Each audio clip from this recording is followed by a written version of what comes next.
The Goddess is a renowned 1934 classic directed by Yu Yonggang, contributing to the body of work from those who became scholastically categorized as the second generation of Chinese directors. The film follows the Goddess, a single mother by day, unlicensed prostitute by night, portrayed with an almost futuristic degree of compassion and specificity by Ruan Lingyu.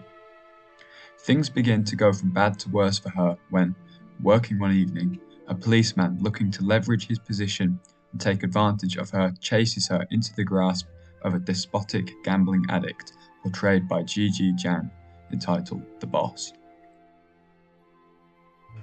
Once she has entered into an unenthusiastic relationship with him, he pretends to have sold her infant son in order to blackmail her into marrying him, affording him cover to siphon off her earnings to fund his gambling addiction.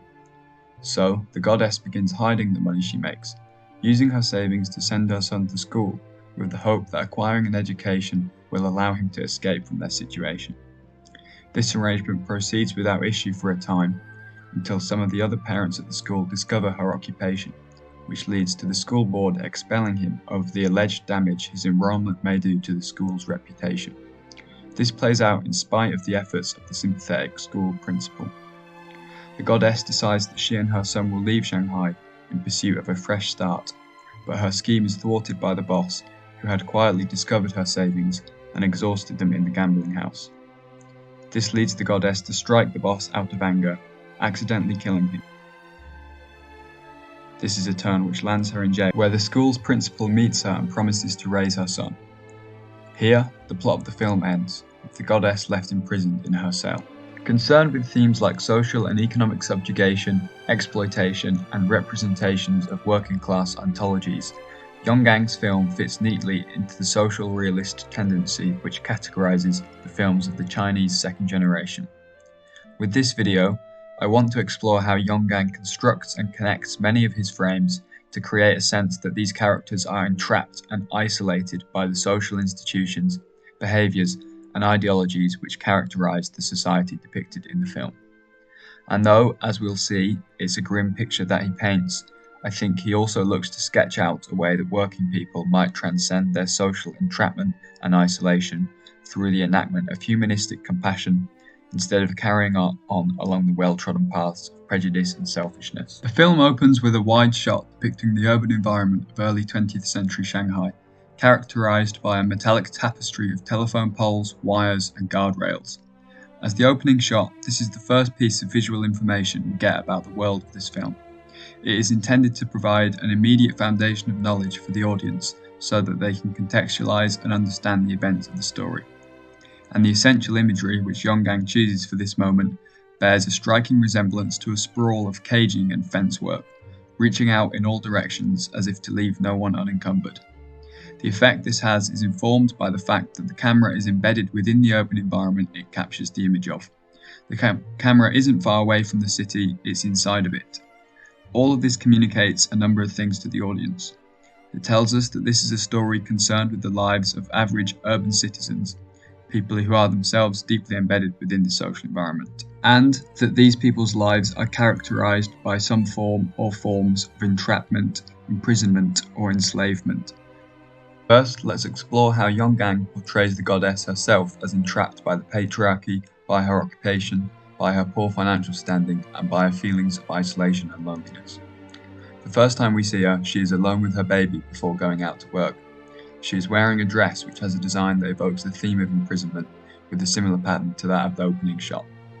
She glances anxiously over at the clock. Immediately, an element of her entrapment is conveyed, that of her occupation. It is clear that she only does this kind of work because she has no choice.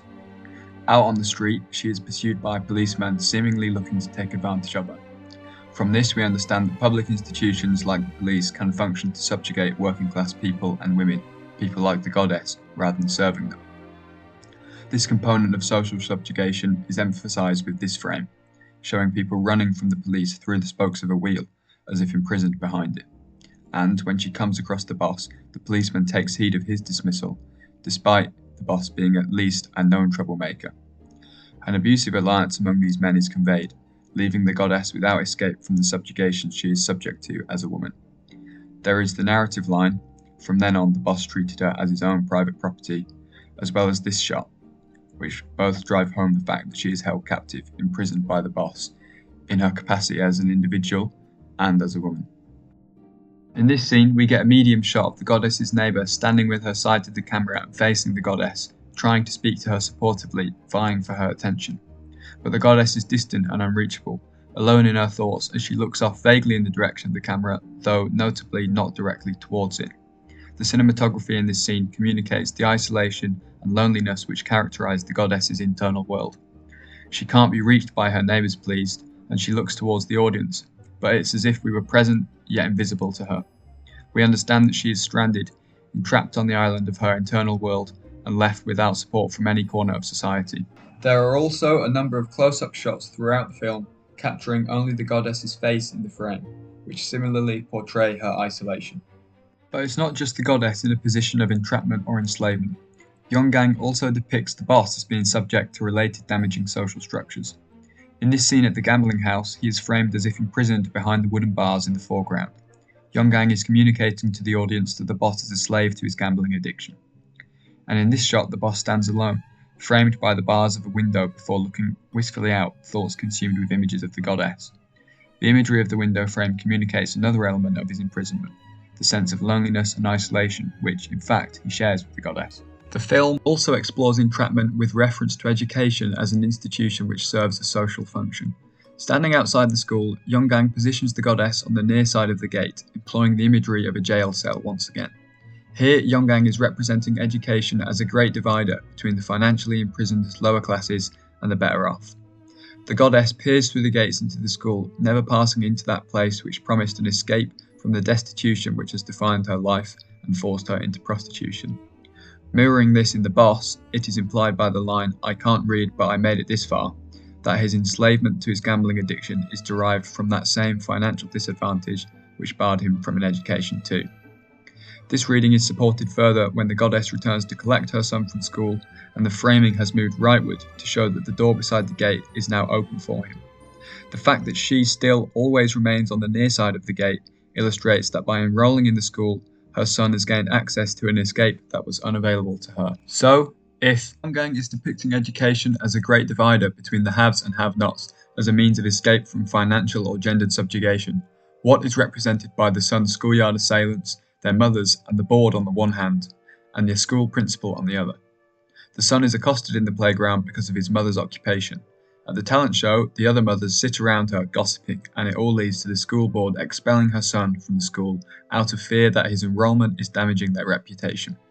The principal states to the board that, since we are in charge of his education, we shall rescue the boy from his harsh environment. Echoing the role of education defined previously, he functions here as Yongang's mouthpiece, suggesting something of the director's overarching social critique.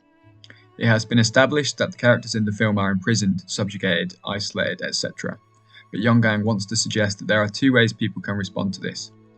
Like the boss or the members of the board, people can act out of prejudice and self-interest, but in doing so they are only upholding the systems which imprison us.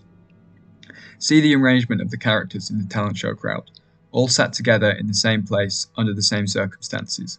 The mise-en-scène suggests that their interests are aligned, yet they scheme against their peers, damning themselves in the process. Alternatively, as Yongang wants us to understand, people can act like the goddess's son or the principal do, out of care and compassion. The director illustrates that to do so is to facilitate escape from the social isolation and entrapment the characters are subject to, rather than uphold it. Take the principal's visit to the jail, for example. Here, Yongang positions the characters in close proximity to one another, depicting the goddess as open and relaxed, traits she only ever usually embodies with her son. With this, the director illustrates that it is the care and compassion of the other two characters which provide respite to her isolation. And in reference to the early scene with her neighbour, emboldened by the compassion from the principal and her son, she looks directly into the camera for the first and only time. Now, with the knowledge that she is not alone in the world, she is able to look toward the audience and see us looking back. Though ostensibly she has become really imprisoned, internally she has been liberated.